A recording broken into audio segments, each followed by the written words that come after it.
কাল রাতে বসে বসে আমি একটা ডিজাইন রেডি করছিলাম।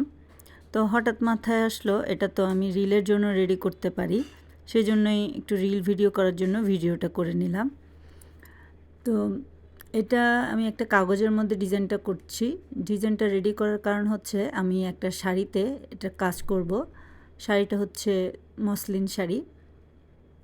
তো মসলিন শাড়িতে কাজ করার জন্য আমি এটাকে ড্রয়িং করে নিচ্ছিলাম। ড্রয়িং করার একটা সুবিধা হচ্ছে আমি কী সুতো দিয়ে কাজ করব এবং কিভাবে কাজ করব সেটা পুরোটাই মাথায় সেট হয়ে যায়। তো সেজন্যই ড্রয়িংটা করে ফেলা। তো এই ক্ষেত্রে আর কোনো চিন্তা করতে হয় না কোন সুতো দিয়ে কাজ করলে কেমন হবে। তো এভাবে করেই আমি যখন শাড়িতে ডিজাইন রেডি করি তখন এভাবে করে ডিজাইন করে ফেলি। তো আমার এই ডিজাইনটা আপনাদের কাছে কেমন লেগেছে, যদি ভালো লাগে অবশ্যই লাইক, কমেন্ট এবং শেয়ার করে দেবেন। ভালো থাকবেন সবাই।